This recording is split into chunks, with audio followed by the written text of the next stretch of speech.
So the Mishnah now talks about Yeshiva Sukkah, as we said that earlier. It spoke about how the structure of the Sukkah. Now we're in a couple of slides to talk about the mitzvah of sitting in the Sukkah, how to sit in the Sukkah. And now this Mishnah is of what we're supposed to do inside the Sukkah.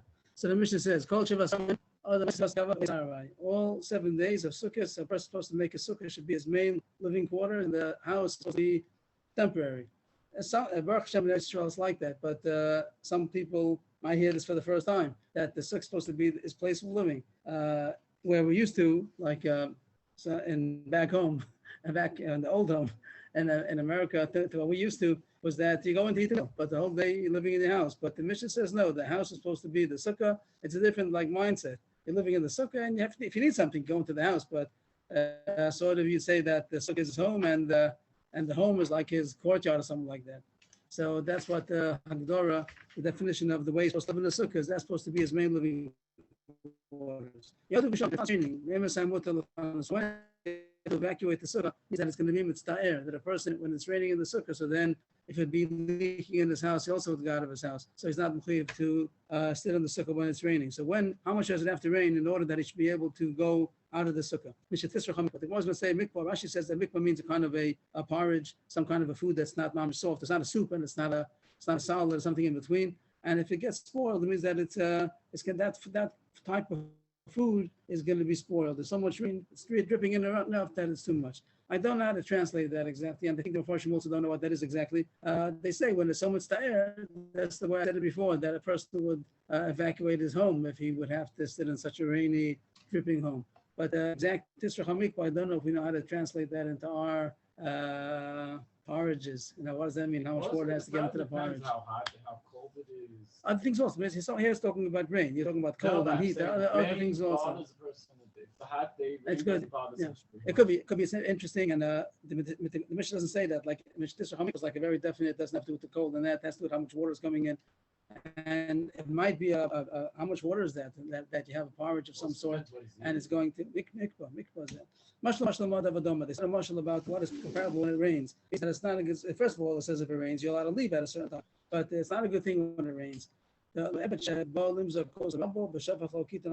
similar to a servant who came to pour a cup for his master, and he poured the jug on his face. So the Gemara is going to say, everyone knows the answer already, but in the words of the Mishnah, it's not clear who's throwing on who. Everyone knows the answer is that the master is throwing the jug back onto the servant and say, I don't want your service. But Rashi points out that it's not simple. In the words alone, it might even be the opposite. That is, if the servant is not doing a good service and he wants to offer service and he doesn't do a good service, like he wants to spill it into the cup and he pours it all over the master. So the Gemara is going to say that's the first shot, but in the words alone you wouldn't be able to tell. And the Gemara is going to discuss what does it mean. But it's considered a bad thing. If it rains on Sukkot, it's considered a bad thing. Either our service is not a good service, or Hashem doesn't want to accept our service. So the Gemara is going to say the same thing as the Mishnah. Same as the Mishnah, but the Bryce is going to explain a little bit more. What does it mean to make your Sukkah your main place of living? What does that mean to say? If a person had a good vessels, means nice things that he has, that he uses in his house, whatever it might be, dishes, whatever, a clock, whatever it might be, whatever, Kalim Nom, so he brings it into the sukkah. Whenever it says going to the sukkah, it always says mal, and Rashi pointed out one time that they used to make the sukkah on the rooftops. Usually they would say going up to the sukkah, but not necessarily if it's in your courtyard, so it means going into the sukkah, but always the word is to go up or to go down. So mal on the sukkah, bring it up into the sukkah. Matzos knows if you have nice spreads, bedspreads, also bring it up to the sukkah. Ochel v'shosem b'tal b'sukkah, that a person should eat and drink. The word matayel nowadays means take a trip. How do you take a trip in the sukkah? How can you take a trip? But the word matayel really means to relax.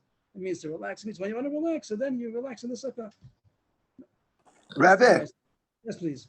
There's an amazing shaila in the Igros Moshe where they asked him, why do we put things in our sukkah for Noe sukkah that we would never ever hang on the walls of our house, like fruit and things like that? How is that shayach?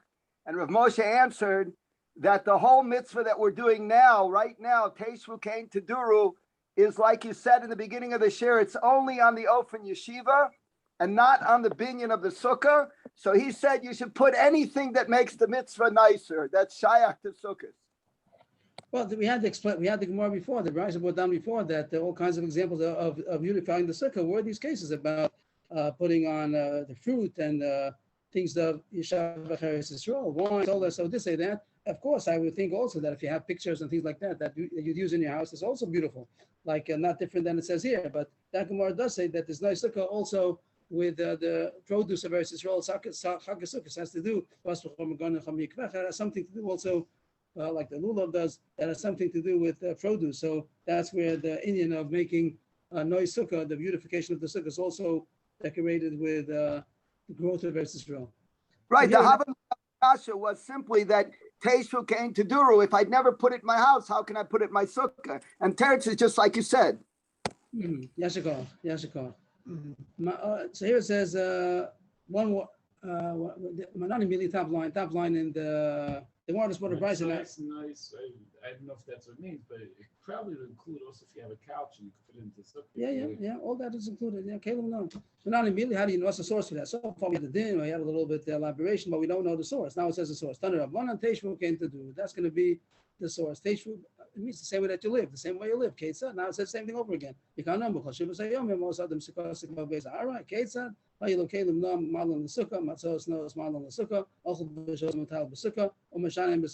the Brisa says the same thing over again, word for word. That's in the beginning. It said Teshvu Kain Teduru. That's the source. We're not immediately because it says Teshvu. Well, sukkah Teshvu. Sit in the sukkahs. But Teshvu means the way that you would live. So this is the way you usually live. So you sit in your house, your sukkah to be the main place of your stay. And Kalim, but the Brisa also has on one more thing that the Gemara is going to go on to explain. Mishanein b'sukkah. Mishanein b'sukkah means to learn. But Mishanein, Rashi is going to explain that it doesn't just mean to learn anything like Mikra Mishnah. Mishanein b'sukkah means that he's analyzing. And that's what the Gemara is going to take issue with, that to analyze things, maybe not in the sukkah, maybe it's more appropriate to go in a place where you have more Yishuv Adas. And that's the sukkah. What is the sukkah? Aini, is that true? But Tenuye, Mikra Masna means Mikra Mishnah. Sukkim, Tanakh, and Mishnayos. That learn the sukkah. That's considered easy, and you don't need a lot of concentration, and therefore it can be in the sukkah also, even though it's not so comfortable sometimes. But fine, you can learn that on the sukkah. But Tenuye, which would mean what we call Gemara, and it means like to analyze things, so you have to have more Yishuv Adas, more calmness of mind. So in the house, it might be more conducive to learning. So there it says, out of the sukkah. And the word Mishanein, the Gemara thinks Mishanein, this word Mishanein is the same as Tenuye. And the Gemara is asking a contradiction. Before it says it's supposed to be Mishanein in the sukkah also, which would seem like Gemara also is supposed to learn in the sukkah, even if it needs analysis. And here in this Rava said that things that need analysis outside the sukkah. Lo kasha, not difficult. Rashi and Tosfos explain that even in what we call Gemara, also there are two levels. What we call Bekios and Ion. That is a way of learning Gemara also, that you learn the facts, and this is, even though the Mishnayos didn't say it, the Gemara says it, this is mutter, this is usher, but it's not with all the analysis. But anytime, if you have to analyze something, so then you're the proper way to do it, that usually you'd be doing it in the place which is more conducive to learning. So then if the sukkah is not conducive, so then it's permissible to learn it also outside the sukkah. The Gemara continues to show that there's such a thing on the next page, Haftas and Aleph, to show that even in Gemara, there's a considered easier mode of learning and a more analytical way of learning. Kiha, the Gersi here, some say Rami Bachoma, some say Rami Bachoma and Rava. They would Talmidim of Rav Chisda. Kiha Abu Makamedi Rav Chisda, when they would stand from after Rav Chisda, means Rav Chisda was the Rebbe, he said a shir, and the Talmidim heard the shir. So first, Mirati Gemara Bahadi Adadi. First, they would go through it fast, like Mirati means to run. They would run through whatever he taught them fast.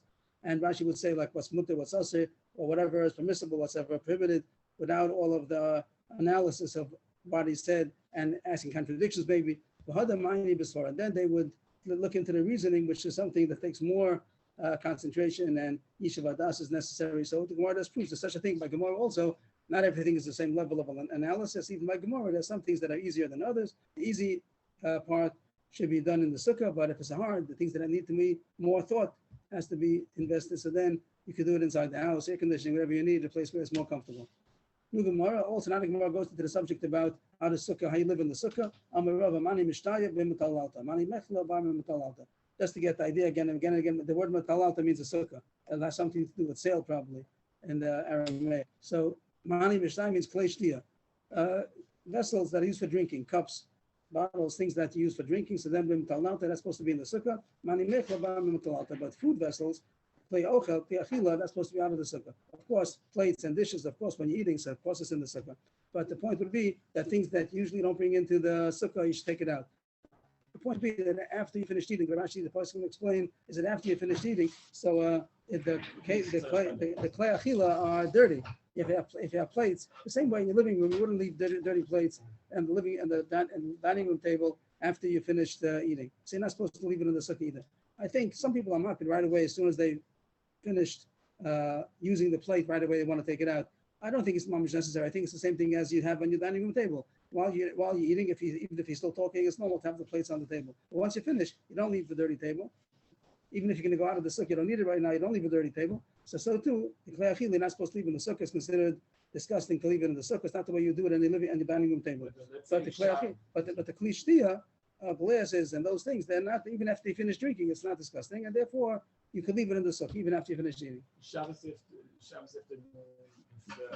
people take a walk and sometimes they'll clean up the table. It seems it's not proper. Maybe most people would not do that. I think most people wouldn't do that. And you say people want their house to be clean. It's considered even if no one's there. I think so. Or especially people out there. But the sukkah says supposed to keep the sukkah mechubad. So that's what it says, that klei shtia in the sukkah and klei achila outside the sukkah. Chatzpah v'shachubam and mutalalta. Like this is some kind of a bucket. I'm not sure what will be today. Some things that they don't bring into you never bring into the dining room. What will be an example? Chatzpah might be in a barrel of some sort. Shachal, Rashi says that chatzpah is made out of cheres, earthenware. Shachal is the same thing made out of wood. I don't know if we have a make application maybe that you want to bring in a case of okay, good. Bring one bottle. Whatever you bring into the dining room table, that's what you bring into the sukkah. Let's say also pots you don't bring to the table, so also you don't bring it to the sukkah. Also, maybe sometimes you do some kind of a pot in order to serve. Whatever you do in the living room, in your dining room, that's what you should put a sukkah also. Shraga, how about the ner, the lamp, fire, oil lamp?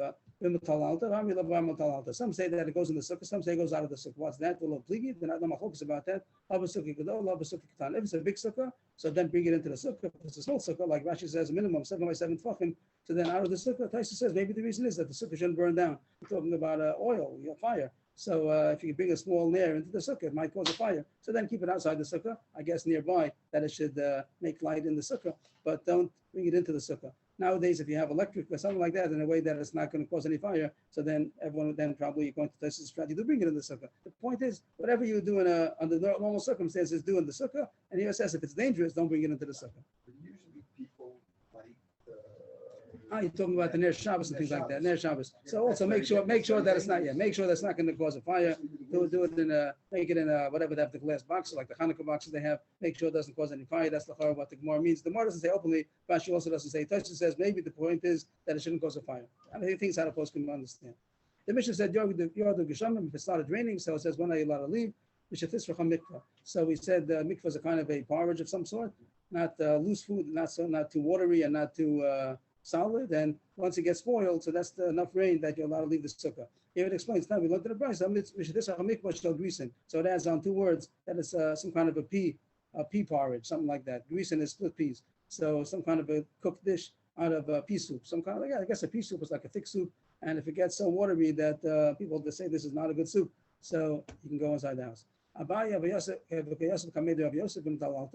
was sitting in front of Yosef in the sukkah of Yosef. Was the Rebbe? Abai was a Talmud. A wind blew and some twigs or some kind of leaves were falling into the sukkah. Amalu of Yosef, Rav Yosef said to his servants, evacuate, take out the kelim from here. It means it's time to go into the house.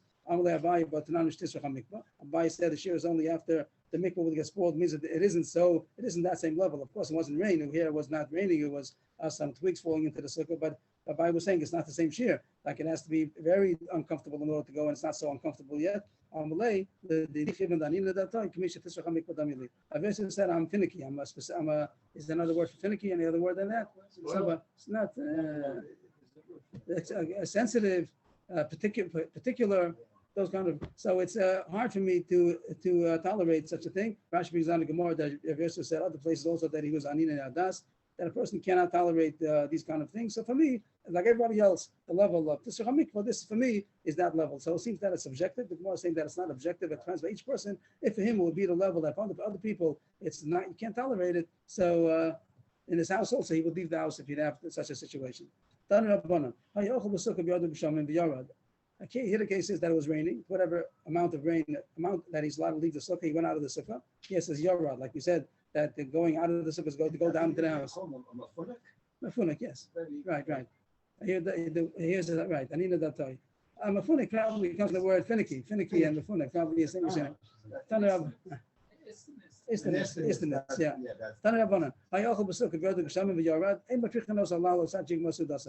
He was eating, and the sukkah started raining enough that he went out of the sukkah, and now he's in his house, and then it stopped raining. Does he have to stop the meal and go up again? So it says no, he's allowed to continue finishing the meal until he finishes the meal. And then he goes back to the sukkah, but he doesn't have to go back and forth. Once he went down to the house, finished the meal, even though the sukkah is available. Nowadays, not nowadays, but it's not a problem sometimes after it rains, even after the rain stops. But the schach is still. Why doesn't the Gemara relate to that? Why doesn't the Gemara not relate to that? I guess as long as it's raining into the sukkah, even if it's raining from the bamboo sticks, but it's still raining in the sukkah. Chairs are sometimes wet. So maybe you could dry the chairs and stuff like that. Depends how. If it depends. But then if it's not, I guess you have to dry the chairs if you could. If it takes time till it dries and stuff. So I guess also if it's not possible, so it's still important. How about if you were sleeping? It's coming from the sukkah itself. It's not with you. Maybe you have to buy his new set of chairs. How about if he was sleeping? Now, it doesn't say a shear. By his eating, it says how much it has to rain in order to be able to be uncomfortable, to be able to evacuate when you're eating. This is a mikvah. By sleeping, it doesn't say a shear. The post can say that when a person's sleeping, even a little bit of rain bothers him. He can't sleep, even if it's a couple of drops. Every couple of seconds, he can't sleep. So there it doesn't say any shear. But the one does discuss, the Brisa does discuss when does he have to go back into the sukkah. He was sleeping and he went down, and it was raining. He went down, that we don't bother him, trouble him to go back into the sukkah until Yayor. So this word, we have it written down in the Gemara because the Gemara had to write something, but really, orally, it was said Sheyor, and it's not clear if it's supposed to be an aleph or an ayin. Right away, the Gemara says, what is this word? This word, Sheyor. You watch Sheyor with the ayin, or watch Sheyor with the aleph. Yayor with the ayin means till he wakes up. He doesn't have to go up until he wakes up. Or does it mean until it gets light? With aleph means until it gets light. So what if he wakes up before it gets light? In the middle of the night, he wakes up. Does he have to go back to the sukkah? Or the other way, that it might get light before he wakes up. He might wake up, it's already, 7 o'clock, and it's been light already for a long time. So what does the Brisa mean to say? That he doesn't have to go back until Ye'or. What does that mean? They ask, what does that mean? Ashe Ye'or with the ayin, that he wakes up, or Ashe Ye'or with the aleph, till it gets light. Tashma, the proof is from the following Brisa. It says Ashe Ye'or, which we don't know what the letter is supposed to be. We don't know how to read it yet. But Ya'lam Mura Shachar. That's what the Brisa says, until it becomes light, and the morning pillar comes up. That's the Amud HaShachar means that there's a certain amount of light, which we call Alos HaShachar. People call it the morning star, whatever that means. But it means that it's the first break of light. So here the Gemara is bothered that there are two ways to learn the Gemara's kasha. The Gemara says Tarti, two things. So either you can learn that it's be repetitious. If it will be with the aleph, the way it says it, so it'd be repetitious. It says actually until it gets light. And Amud HaShachar, that's the same thing. Rashi says differently. Rashi says that the Ye'or is a later point of light. When it gets illuminated, is later than Amud HaShachar. Amud HaShachar is when the first break of dawn, and Ye'or is much later, or a bit later. So that would be a contradiction if it has an aleph. It must be that it's an ayin. Elaima Ye'or with an ayin, Yala Amud HaShachar. So Rashi says that it comes out that there are two things. In order to have to go back to the sukkah, it has to be two things. Both he woke up and it's already light outside. That means that if only one of them happened, if he woke up in the middle of the night, he can go to sleep again in the house. And if he didn't wake up and it's already light, you don't have to wake him up either. That he doesn't have to set his alarm clock for the time that it's going to be Alos HaShachar till he wakes up and it becomes light. So that's the halacha. If it was raining and a person went into the house, he's allowed to stay there for the rest of the night until he wakes up and it's light. Two conditions. So if he wakes up in the middle of the night, he doesn't have to go in the sukkah in the middle of the night. He could, of course he could, then he gets a mitzvah for that, but he's not chayiv to. And the other way, that if he's still sleeping, he doesn't have to worry that he's sleeping once it's past daybreak. He's still allowed to continue sleeping until he wakes up. So that's the halacha. That once you're in bed, so the person can talk about what does it mean he's in bed. Doesn't mean that he changed his clothing. Doesn't mean that he's already sleeping. So they say once he changed already, it could be that that's already called that he's in bed. That's a chiddush. He doesn't have to put on a robe and go downstairs. Especially if the sukkah is right in the chatzar. Nowadays we have things that are much easier. Sometimes a person is very close to his sukkah. Sometimes it's even adjacent to his house. If it's easy, surely it's easy. But it could be also once he's in bed, to get out of bed is also a tircha. Out of bed, he's lying down. He just got in pajamas. So, okay, I'm not sure. I didn't see it recently. I thought that the Mishnah maybe says that once he took off his clothing, it's also considered already that he's already a tircha to put on his clothing again. Nowadays you're saying, clothing under the yeah. So you're talking getting dressed again. You're saying putting on a robe is no big deal. So probably you're right. Probably if it's a small thing. But the point is, it could be. Under the covers. Yeah, it could be. Moshe l'mod avadoma.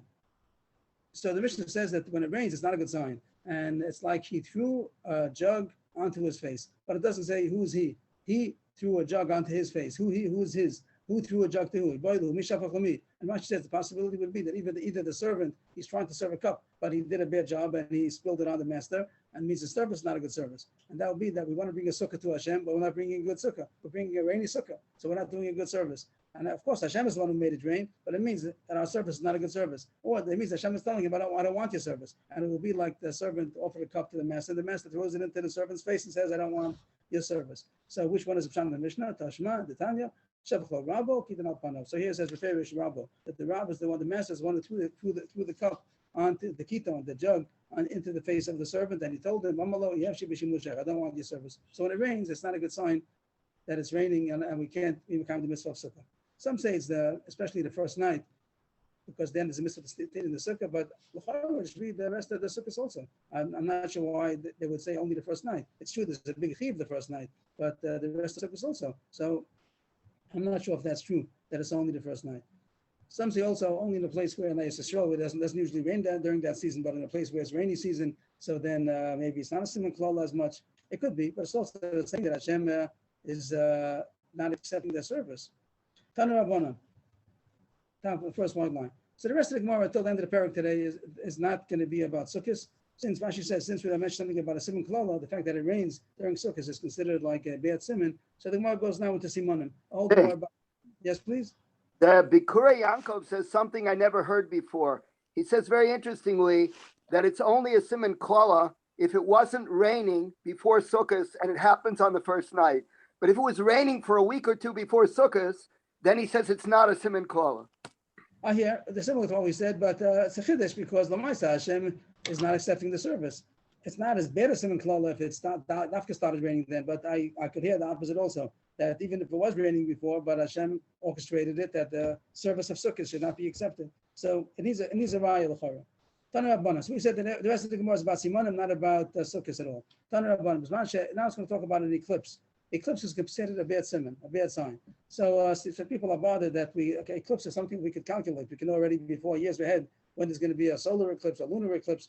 So Rabbi Miller, he says that it's not a kasha because Tisha B'Av, let's say, we also can calculate when it's going to be. You know that, but it says that Tisha B'Av is a bad sign.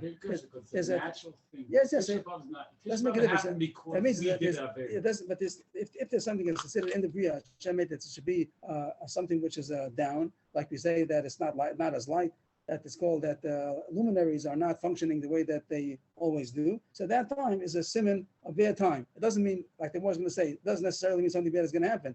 But if there's reason something should happen, that's like a bad time. It could be a bad time. So I think Rabbi Miller's point is good. It holds true. The same way it says that a person during the month of Av, it's a bad time. Try to push it off until Adar. It's a good time. So even though we know the calculation, but this is a bad time. And if something bad is supposed to happen, like Megagalin Chol Ba'alei Chayim, so it could be that it's a bad sign. Means that if they thought that an eclipse happens once in a while by chance, so then it means that it's a bad siman, something bad happened. But we know it's not like that. We know that the eclipse could be calculated. So he said it doesn't mean that. It just means that it's a bad time. And if something bad is supposed to happen, it might happen then. It's like the mazel of that time. We did something wrong. Right, but the Gemara is going to say soon that if we didn't do anything wrong, we don't have to worry about these signs. The word loka means when it's being hit. So when it means the solar eclipse. And what do we see by solar eclipse? That the sun is, we look as from our perspective, the sun is not shining. Of course, we know that the sun is shining, but it's being blocked. But the point is, as far as the planet Earth, that's our subject, and that's what the sun is made for. So if it's not able to give its light, that's called that it's a down for the sun. So when the sun is being hit, we'll call that a solar eclipse. Similar al Chalol Kula, so bear sign for the world. Marshal Madav Adama, the marshal would be the Melech Basav Adam Shasa Suda Lavada, Leniach Panas Lefneim, that the king made a banquet for his servants and he made a light, Panas. Nowadays they call it Panas, a flashlight. Doesn't mean that, it means a lamp. Rashi says lantern. He put light, he turned on the lights, and then Kas Aleim, he was angry at them. When he was angry at them, whatever happened, he was angry at them, so he told the servants, take away the light and let them be in the dark. So too, Hashem made light for us. He made luminary, sun, and the moon, stars. And when Hashem is angry, so then he takes away the light. Tanya, Rabbi Omer, calls Manshem Mos Lokin Simon Malos the name Shal Yisrael. The nation will not be saying. If the luminaries are being eclipsed, so then it's a bad sign for Am Yisrael. It says the name Shal Yisrael. It's a euphemism. It means Am Yisrael. It says the opposite. It says the enemies of Am Yisrael. It means Am Yisrael because they're the ones who are usual to get hit. Means that Am Yisrael is the subject that Hashem is taking care of, and Hashem is looking at us the whole time. And if we need to be punished, He punishes us more so than the nations because He's more interested in us. The mashal will be for a teacher that comes to class and he has a strap with him. Who's the one who's worried when he sees the teacher with a strap? The one who usually gets it because he knows he's the one who's might be the victim of the teacher's wrath. So too, if there's something that's happening there, Am Yisrael should worry that maybe it's them because they're the ones who are usual to get hit. There's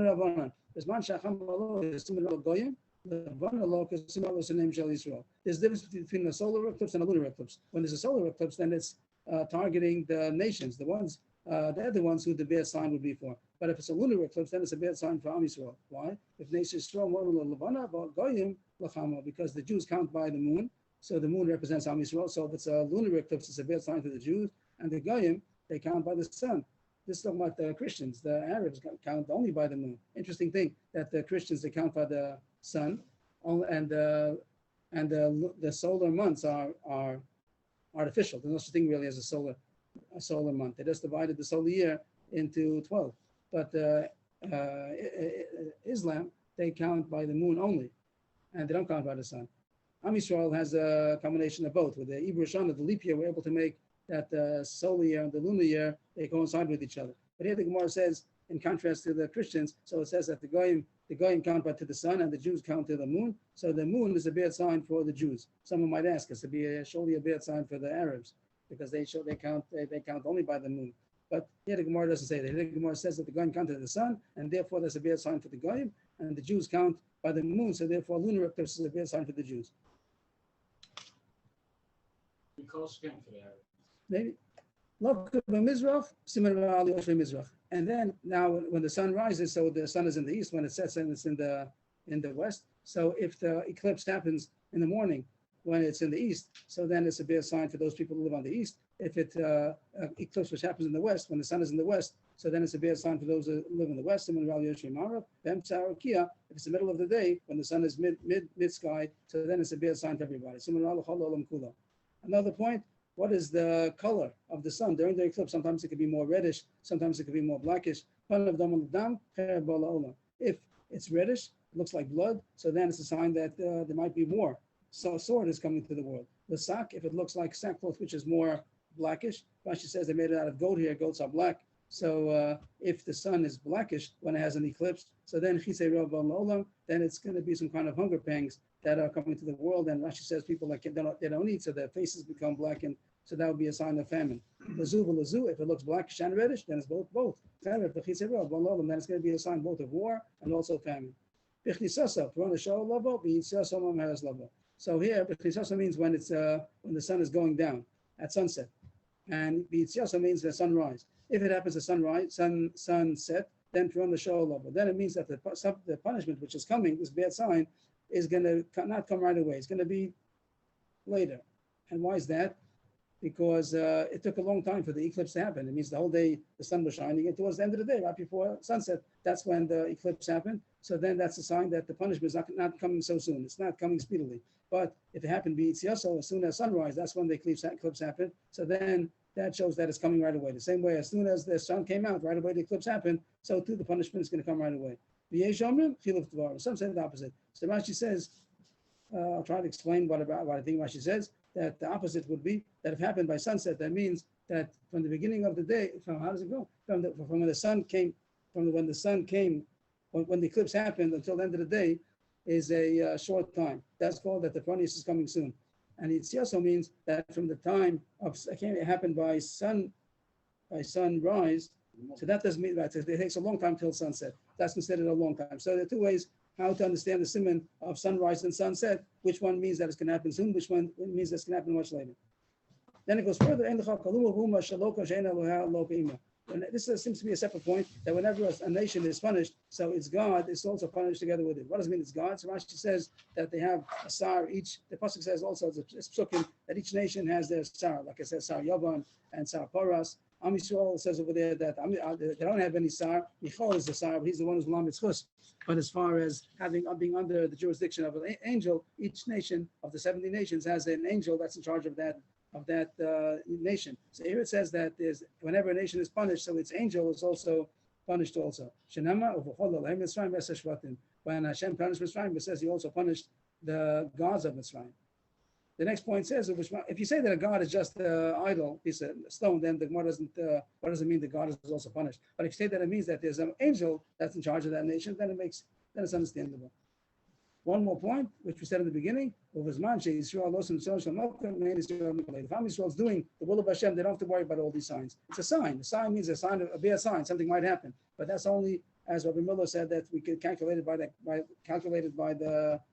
cheshbon. We can know when it's going to happen. But it means it's a bad sign. But okay, but if Am Yisrael is doing everything right, they don't have to worry about bad signs. That's what it says. When Am Yisrael is doing the will of Hashem, they don't have to be scared of all these things. That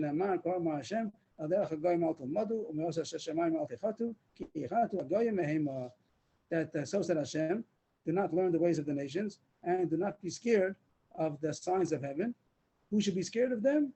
The nations. The goyim, the nations, should be scared. The word yechatu means more like broken, to be broken from them.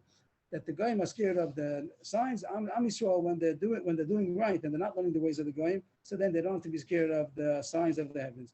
Goyim yechatu, ve'en Yisrael yechatu. The goyim have to be scared, but the Am Yisrael doesn't have to. If they're doing the right thing, so then they don't have to be scared of the signs of the heavens. Tana Rabbana. The rest of the Gemara still talks about eclipse. Tana Rabbana. For the following four things, following four Averis, so there's a solar eclipse. Rashi says he doesn't know the reasons of all these things, so Rashi says he doesn't know. So the following four things is a reason for a solar eclipse. Allah bezdin shalinis shemeis vein nisbat kalacha, ba'alna mirasa shetzaka v'ben moshiala, ba'almishkav zachor, ba'alsnei acham shenishbach daman kechad. Well, the first one is Allah bezdin, that means like the head of the Sanhedrin, that died and he was not eulogized properly. That the people did not eulogize the great Talmud Chacham. They didn't. It doesn't say Stam Talmud Chacham. It says the Bezdin, the one in charge of the Bezdin. Maybe it means Bezdin of a Sanhedrin. I'm not sure. If he died, he wasn't eulogized properly, so it's a complaint against the whole nation. That might be a reason for a solar eclipse. Maybe he's similar to the sun. I'm not sure.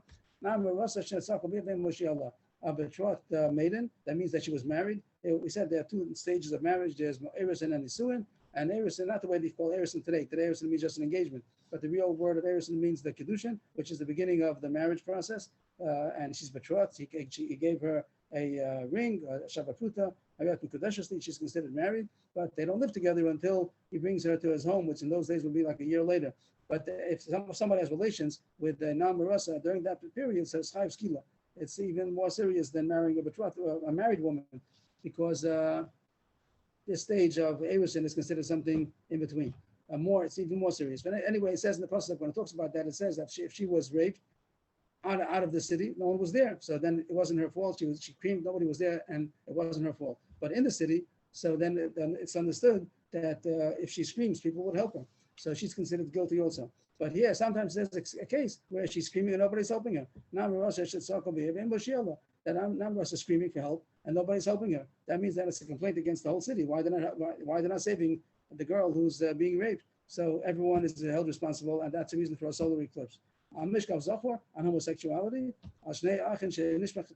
two brothers that were killed simultaneously. So I don't know. Rashi doesn't say anything. What is it referring to? Two brothers that were killed. I'm not sure what the point is. I don't know what to say. Two brothers that were killed. I don't know what to say. There's something special about the fact that there were two brothers that were killed. So those are the four things that might happen in solar eclipse. The next thing it talks about is the four things. The luminaries are eclipsed. So as I said about the sun, so Rashi says here the word moros means the moon or the stars. So even though in general the word moros means the luminaries, and it can mean the sun also, but here the contrast to the beginning of the brisa where it said chama, here it must mean the moon. So again, I guess Rashi says he doesn't know why after these things, but the following four things happens in a lunar eclipse. Al kosei plaster, Bal midei the sheker, Bal megadle ben bedaka beris Israel, Bal kosei lonas tovos. People who write plaster. What's plaster? Rashi says like forged documents or to slander somebody, to frame somebody. They write false documents in somebody's name, and that's called that they're writing plaster. So I'm not sure exactly. I don't know the exact translation of the word plaster, but the idea to frame somebody, to slander somebody, false documents. So people who write that. So that's the reason for a lunar eclipse. Also, people who testify falsely, they say false testimony. The Galabain Israel means that they raise sheep and goats in Eretz Yisrael. So that's all. You're not supposed to raise them in a place where they go hefker because they eat people's fields. They're hard to control. When you have a herd of sheep and goats, they go to pasture, they go to find other people's fields. So you're not supposed to do that. It's considered stealing from the field owners. So you have to only raise them in a place where there are no fields in the area. So if someone does that, so also it says it's a reason for a lunar eclipse. And codes say London Stovos if somebody cuts down good trees, food trees. So Rashi says here has nothing to do with Gezel, even a person's own trees. That's Baltashlis, that you're not supposed to destroy a fruit-bearing tree. Rashi says that it shows that people are not appreciative of Hashem's goodness. Let's see that Rashi over here. Rashi says, 3 lines at the bottom, Al codes say London Stovos, even if it's your own trees. You're destroying it, veneering, kiboatim, it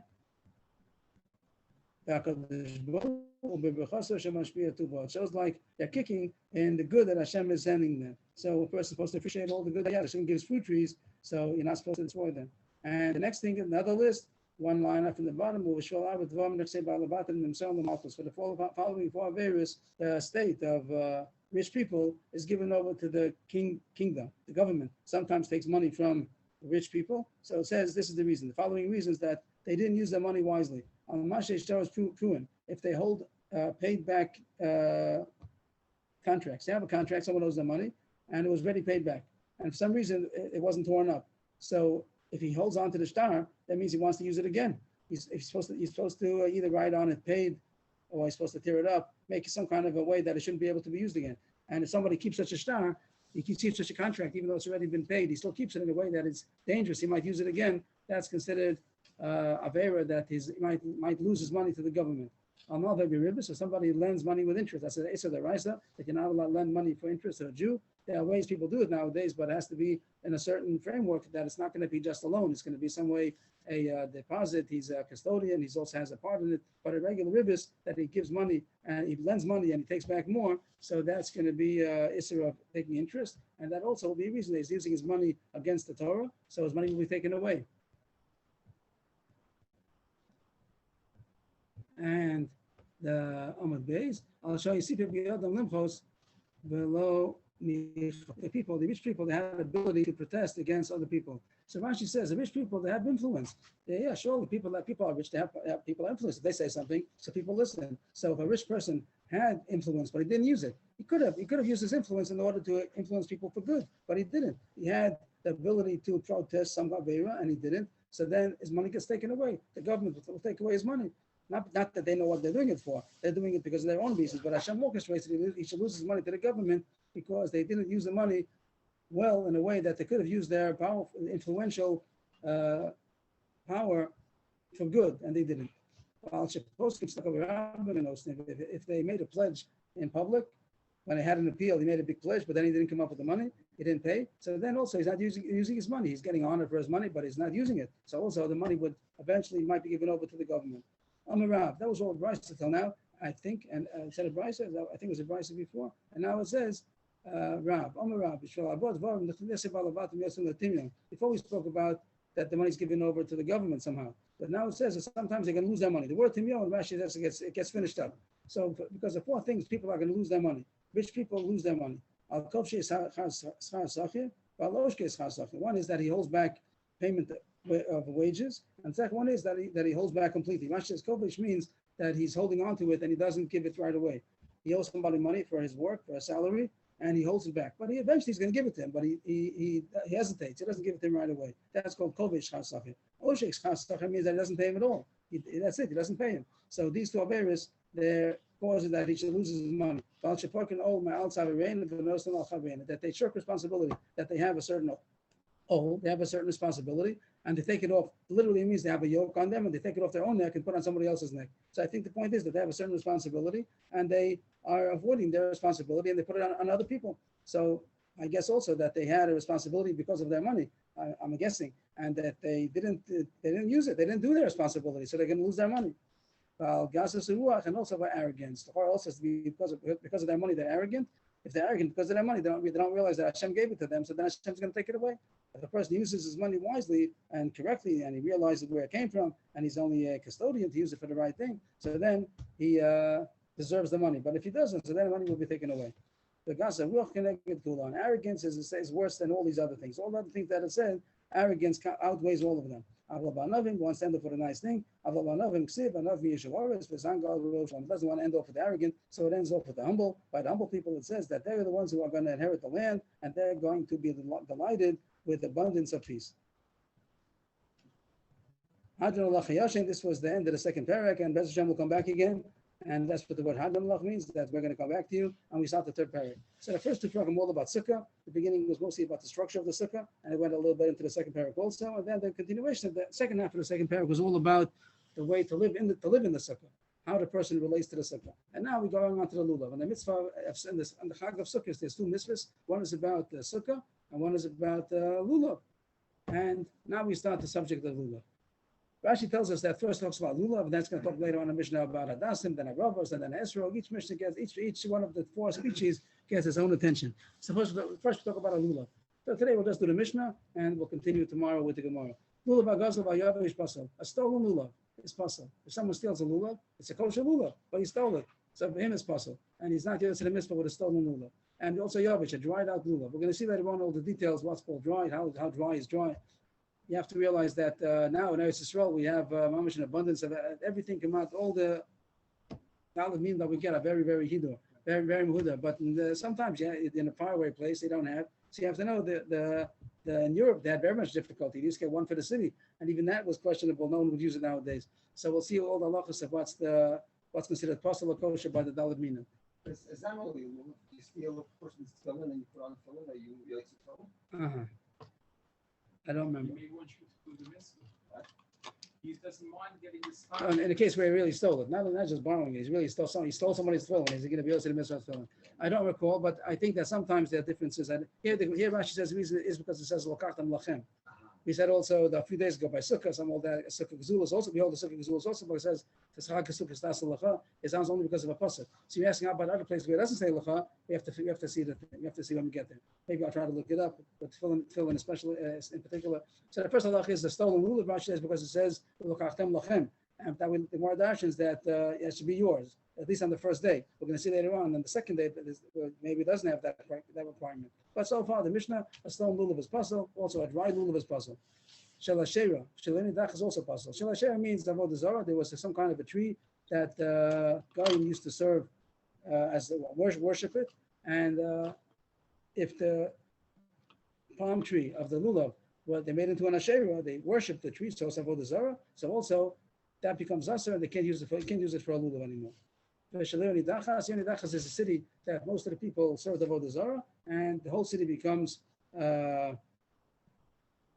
what's the word? It becomes supposed to destroy the whole city. The people who didn't do Avodah Zarah, they don't get killed, but the people who did do Avodah Zarah, they get killed by sayif and by sword, and the whole city is supposed to be destroyed. The city. So if there's a lulav that is part of Yoni Dachas, so then it also becomes possible. You can't be also in the mitzvah with that lulav. Has to be destroyed. Niktam Rosho, if the top of the lulav is cut off, we're going to see more details as we get further, but just for simplicity, if the top of the lulav is cut off, that the spitz, the top of the lulav is cut, so then you're not yotze. Nifitzu olav. So Rashi says that the leaves are mamish torn off. So we would say for sure the leaves are torn off. He does have the shedra in the middle of, he does have the spine, and all the leaves are torn off, and you tied it together with like a broomstick. So Rashi says that's what the Mishnah means. Taisha says it doesn't mean that, even if it's not, even if it's still attached, but it's very, very much torn. That means that not just that it's spread out a little bit. The next Mishnah says nifridu olav. The next one, nifridu olav, means that the leaves started spreading out. That's not like a palm branch. When we get a lulav, it's closed, it's like a baby branch. Once it starts opening, you see like a regular palm branch that they spread out. So that's nifridu olav, that it spread out. Nifritzu olav, Rashi says that it's torn off completely. Rashi says it's not torn off, but also spread out very much. Once it's very spread open, so then it's possible. Nifritzu olav kosher. If it started spreading out, but it's still pretty straight, but it's not compact. The way we get a lulav, we get in the shuk. You're not going to find these things. In the shuk, they only bring the lulav that are closed. But nifritzu olav would mean that they started spreading, but not so much yet. So it's kosher. What's everybody looking at? They're looking for Niktar Moshe. Niktar Moshe, what's everybody looking? With a magnifying glass, you surely don't need a magnifying glass. The reason people use a magnifying glass, it makes it easier. That's all. It makes it easier because people, there was a story, there's a scandal that there was somebody that took, we'll see later on that if the middle leaf is split or cut off, even if it's a little bit, it could be that it's a problem. Now, you surely, magnifying glass is not an issue, but they did find, that's an Eitzah, that is something natural when there was somebody that made a scandal. He took all the loops, pasta lulavim, and he took a razor, and he was very good at it, and he made a perfect lulavim. But they were all a razor. It was cut. But there's a simon that way it naturally grows. There's a way to see with a magnifying glass. You can see that it wasn't cut yet. So if you have that simon, if you look with a magnifying glass and you see that it wasn't, so then you see it was not cut. But you don't have to. Always by all the psulim, you don't need a magnifying glass because it's supposed to be the way that you see it with your eyes, naked eyes. So also, whenever you check a esrogim, when you check, sometimes they want to know, is it what I think it is? So then you can use a magnifying glass for help, but not that it makes it more, not that it makes it possible. If you don't see it with your eyes, then it's not possible. Sometimes with your eyes, you don't know what you're seeing. So then a magnifying glass could assure you that it's kosher. But you don't have to check with a magnifying glass. That's not the way to decide if it's kosher or not. You don't have to use a microscope. Right, you never need magnifying glass. I think all the poskim say that whenever we say something has to be exact or something, but it means what you see with your eyes. Whatever you don't see with your eyes, even bugs, microscopic bugs also are not considered bugs. You'd be allowed to eat them also, even if you know that they're there. It's microscopic. But here the case is that it's not microscopic and it's big. So, but the Mishnah says that if the leaves are very much torn, so Rashi says mamish torn off, and then that says for sure it's possible. But Rashi says even if it's not torn off, nifritzu olav, but it's nifritzu, but it's very much separated, like grew very much until the way that it's like mamish, like we call a palm branch. So then it's possible. But nifritzu olav, that it started spreading out, but it didn't spread out so much yet, so it's still kosher. Rabbi Yehuda says even though it's kosher, but still you should tie it up. Could be a Yudol's dafkit. Dafkit to tie it up means do tie it up in a way that it should be compact, even though they naturally started spreading out. But you could artificially tie it together again, and you should do that. So Rashi says that the Gemara is going to tell us that Har Barzel is a place where the lulavim grow. Sinim means palm tree. It's an Aramaic over here. I guess it's not Aramaic because it's a Mishnah over here, but it means a palm tree. But Har Barzel, which would mean that it's a place where they grow very few leaves. The lulav trees are not so many, and usually the lulav leaves, they overlap each other. You have many lulav. As we could bring a lulav in that they overlap each other very much. But these in Har Barzel, they have very few leaves, so they're not so overlapping. The leaves of the lulav are not so overlapping, but it's still kosher. It's still kosher. We'll see more details in the Gemara. I never saw such a lulav, so they're surely not going to see it in the shuk. They don't bring it even.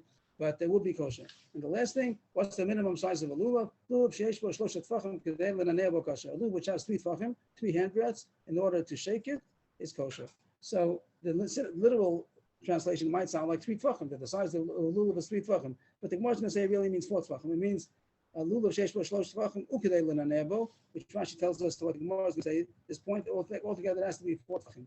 So Rashi says that Rashi sometimes doesn't tell us the Gemara ahead of time, but here he does. He says that the Gemara is going to tell us that on Naflamud Beis that it means that a sweet tefachim, that the spine of the lulav should be equal to the hadas, and then an extra tefach. So that's to point out also when we talk about the shedra, we'll bring in a lulav, or we'll see a picture maybe if anybody has, if you have a picture, it'll help us. So the spine of the lulav, and then it has a lot of leaves, and the leaves are all coming out of the sides the whole time, and then it also goes above the spine. So when it says that the lulav has to be 4 tefachim, they say that it means the spine of the lulav, and the leaves would even be more. So we'll see more halach as we go on, and eventually by the time Sukkot comes, we should be able to know all the halachas of how to get a kosher lulav. Just to chazer over today's daf, we'll stop here. It's a few more lines left, but we'll stop here and continue tomorrow. Today's daf, let's open up the Gemara to be easier to jump around.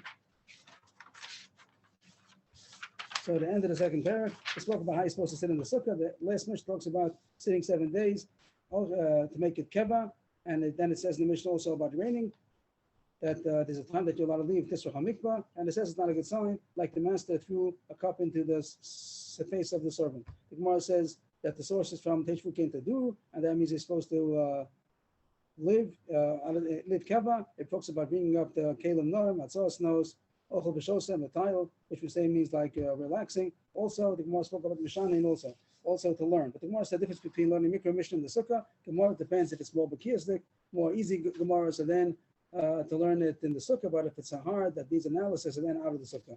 As far as Kalim, Klei Shtia in the Sukkah, even after you finish eating, but Klei Achila, as while eating is okay. Once you finish eating, the same thing, you want to leave it on your dining room table, also take it out of the Sukkah also. Anything that doesn't belong on the dining room table, like a bucket or something like that, or a barrel, don't bring it into the Sukkah either. On air, if it's a small Sukkah that it might make a fire, so don't bring it into the Sukkah either. A person who is Nine Hadas, finicky, and istiness is allowed to leave even before. It's objective, it's not objective. If a person was eating and it started raining, went to the house, he doesn't have to come back until he finishes the meal. If he was sleeping, he doesn't have to come back until he wakes up, and it becomes daybreak also, both of them together. One alone, he can still continue sleeping, only if he woke up and it's also light. We said the mashal is that the master throws the cup into the servant, I don't want your service. After that, the Gemara spoke about eclipses, and it said that it's a bad sign, and like the master, the king takes away the light from the banquet in order to make it dark when there's an eclipse, so then it's not as light as before. And the Gemara says, first of all, in general, Am Yisrael should be scared of it because they're the ones who are usual to be beaten and to be punished. There's difference between the sun and the moon. The sun is a sign for the goyim who count by the sun, and the moon is a sign for the Jews who count by the moon. As far as the east and the west and the middle, also if it's reddish or blackish, is it going to be war or is it going to be famine? And if it happens right away after sunrise or by sunset, is that assumed that's going to happen right soon or later on?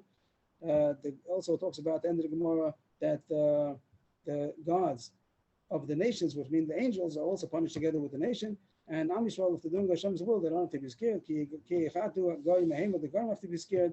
The Jews don't have to. Then it brought a list of different things that a solar eclipse and things for a lunar eclipse, things about why rich people lose their money to the government, and in general, those things that they didn't use their money well or in the right way they're supposed to because of the influence that they could have had, how they get stuck on it, and they use the cover. They're using the money not the right way.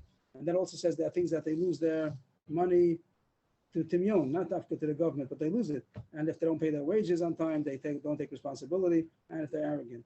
And the last part of the Mishnah, at the beginning of the parak, spoke about a stolen lulav or a dry lulav is possible. If it's a lulav of Avodah Zarah or any dachas was also supposed to be destroyed, so it's possible. If the top of the lulav is cut off or the leaves are very spread out, even if they're still attached, they're also possible. But if it's a little spread out, so it's still kosher. Reader says you should tie it up in a way that it should be compacted. And a lulav which has very few leaves, even though they're not many, still it's kosher. We'll see the Gemara about that. And the last thing is the minimum size of a lulav is 3 tefachim, which the Gemara says means really 4 tefachim. And we said that means the shedra, the spine of the lulav, besides the leaves that come even higher. Yeah, great. Thank you. Rebbe? Yes, please. Yeah, one Indian. You presented Rashi and Tosfos regarding limud in the sukkah, and it's very interesting to note in the halacha that the halacha is gores, also the ritva, which is the opposite. The ritva says iyun is derek kava, and that should be done in the sukkah, and girsa is derek arai, and can be done outside the sukkah. Now listen to the way the halacha comes down. It's gores, both of them, both Rashi and Tosfos and the ritva. The halacha says, Kol shivas hayomim kishikare tzarik lekrois besukah. Aval kishima'ayin b'mashikare v'noyach lo yoser b'bayis. So it's a tanai. V'noyach lo yoser b'bayis yachol. It's a p'tor kilu. Yachol lilmod chutz l'sukkah.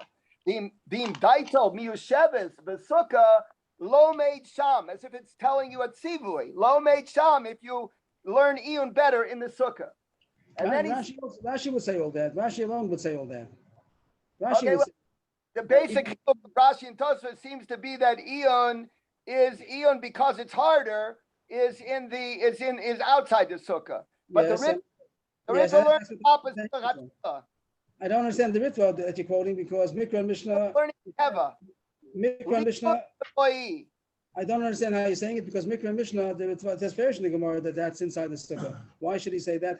That's surely easier than Girsa. So Mikra Mishnah should also be asked in the sukkah according to the mitzvah. Hilchuk is on the mitzvah of sukkah, being that he holds that the ikar limud, the kaviyas dikar limud, should be done in the sukkah, and if it's girsa, it's more alright. It can be done outside. But let's see one more line, and I'm done. He says, "Ve'im yeshlo toirach rav lahavi svarim lilimudo b'sukkah efshar de pater. Ve'im yeshlo makom la'nicham sham kol yamos hachag." Then he's chayav to learn in the sukkah because there's no torech to go bring the svarim from the house. So that's considering tircha. And then he says on tefillah, hamispalo be'ezim makom sheyeshlo menucha yoser yispalo sham v'yeshlo beis keneses beiro maniach hasukah v'hoylek lebeis keneses kederek shenoeg kol yamos hashana. Yes, I just don't understand that according to the Ritva you're quoting, so how come Mikra Mishnah is inside the sukkah? Mikra Mishnah should be less kvius than Gemara the Girsa. I'll read his words. It's one line. Haritva pirash es achiluk ben iyon legirsa ba'ofen acher. I hear that, but I'm asking, how does he learn Mikra and Mishnah? How does he say about Mikra and Mishnah? I believe what you're saying. I'm asking, how does he learn Mikra and Mishnah? How come over there it's inside the sukkah? I'll have to learn it differently. I have to learn it inside the Riechus of the Rit. No. Okay. The other thing about the Anir that we said yesterday, did you get a chance to look inside? No. So the thing that came out of it, my chavrusa, was you asked for an example when I told you his chiluk. You were mechavin to his shaila, which is but there'll be no chiddush if you don't. If these two rabbis, everybody does like them, that they only say over from their rebbe and nothing else. And so his chiluk, the Aruch HaNer, was a chiluk of halakha pesuka. He only said from his rebbe what he heard. He wasn't choylek. He just said that. But when there's application of law, there he would be machadish whatever he wanted. So I thought of an example, which I still need the paskin lamaisa. I'm not asking you for a psak unless you know, but you'd have to see it, I think. It came up last year. I have this sukkah bed that the legs fit in like a Lego piece. In other words, it's omed lakak to take it in and out, but normally you don't take it in and out. So by me, because it's in the house and goes in the sukkah and out, so I'm taking it apart and putting it back together on sukkahs. So I want to know, is it like a stender, which most people paskin on Shabbos, you can adjust it? Or is it, because it's more Lego-like, is it something that maybe on sukkahs you shouldn't be allowed to do during the Chag? Mm-hmm. And that might be an application. An application of what? You have a law that's, you have both Omed Lakak and then you have Binyan or like Lego is Asr on Shabbos for most days, I think, right? I didn't know that. I didn't know that should be Asr. I thought Lego should be Asr. Most days, but not everybody. Let's look into that. Okay, Yashikach. And a big mazel tov on your chasana tonight. You should have much nachas. You will advise them of Yisrael. Amen. The simcha v'tov leva. We should have much nachas. Amen. Amen. Also, on all your Thank you.